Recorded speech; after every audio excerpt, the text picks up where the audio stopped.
Hey, how are you? I'll share 3 ways to say I don't know. And these can be useful in different times or different scenarios that you might be in, like um, at school, or maybe with your friends, or maybe someplace important, like maybe at work. So here are the 3 ways, and then I'll explain a little bit about each of those ways. So let's imagine that somebody asks you a question like, who is the 31st president of the United States? So let's pretend that um, you can't remember, retain, and recall that person. So let's say I don't know. So here's one way to say it: I don't know. Here's another way to say it: I don't know. Here's another way to say it: I don't know. Then here's the last way to say it: I don't know. So those 4 ways to say I don't know were very different. And they're different because these kinds of responses to not knowing an answer are reflections or our insides, our personalities, and our feelings and thoughts coming out of us and being shown, even if we don't mean to. But they come out of us at times. And those times can be when we are asked or put on the spot and asked a question that we don't know the answer to. So a a person may not necessarily feel strongly about the question or the answer, so they may simply say, I don't know. Another person may feel nervous or unsure, and they might answer, I don't know. And that's okay. It's okay to not know an answer. And not knowing an answer doesn't mean that you need to be punished or feel bad or be treated like less of a person just because you can't remember, retain, and recall a fact when it is asked of you. And so the third way to say I don't know is this one I don't use personally, but it was the one that went like this: I don't know. And that sends a message that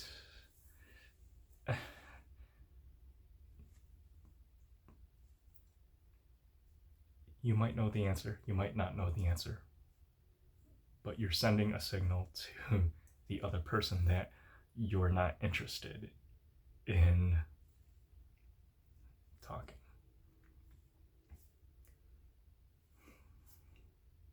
And I try not to do that, because if someone is talking to me, the respectful thing to do is to listen. Listening is just as much of a part of communicating as speaking, because a person who speaks without anyone listening is, well, you know what, there's nothing wrong with that. You can speak without people listening.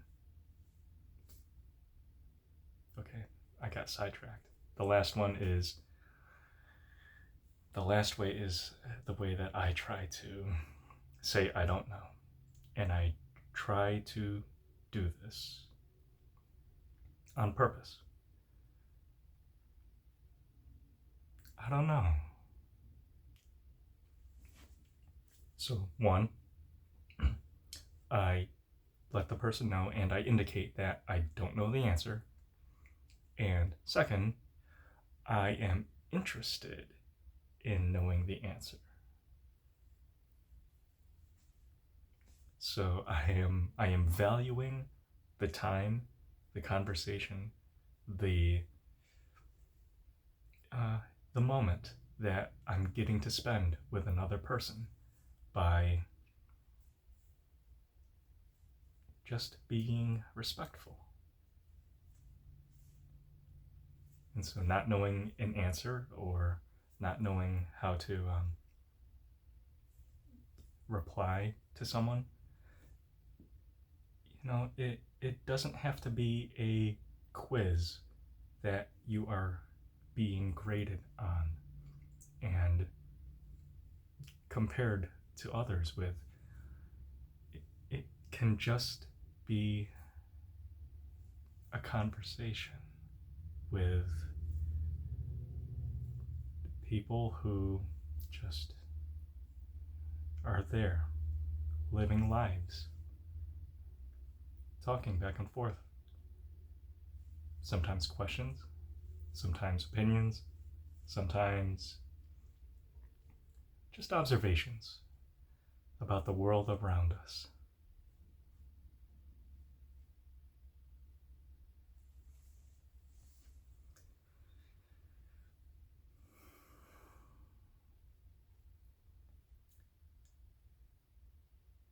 There's one more important thing I want to tell you about saying I don't know and not knowing an answer.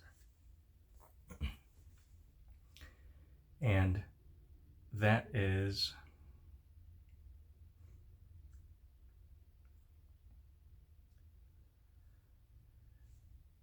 be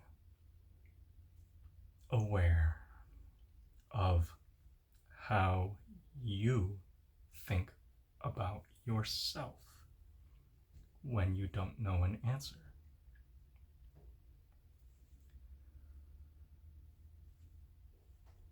Other people may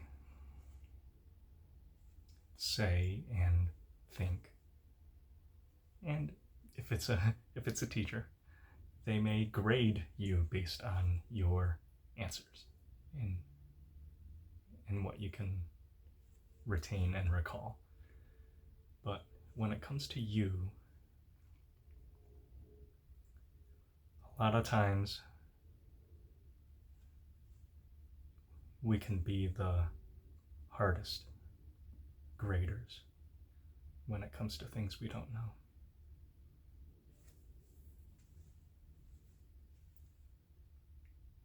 And a lot of people are like that.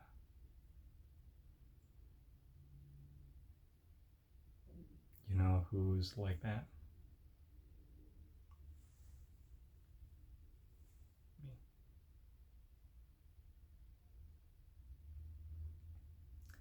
There's a lot that I don't know.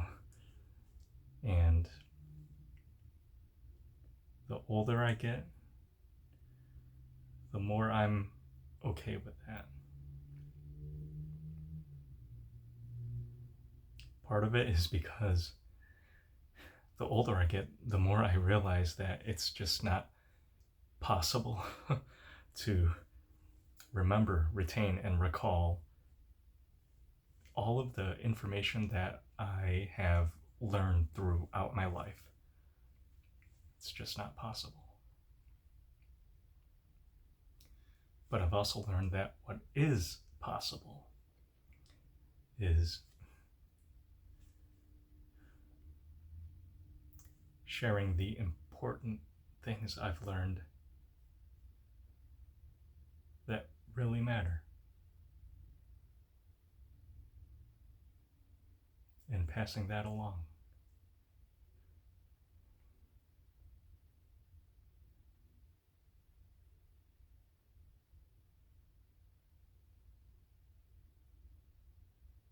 And it's not just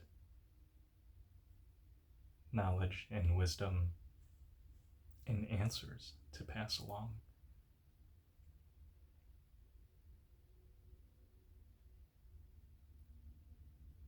It's also love.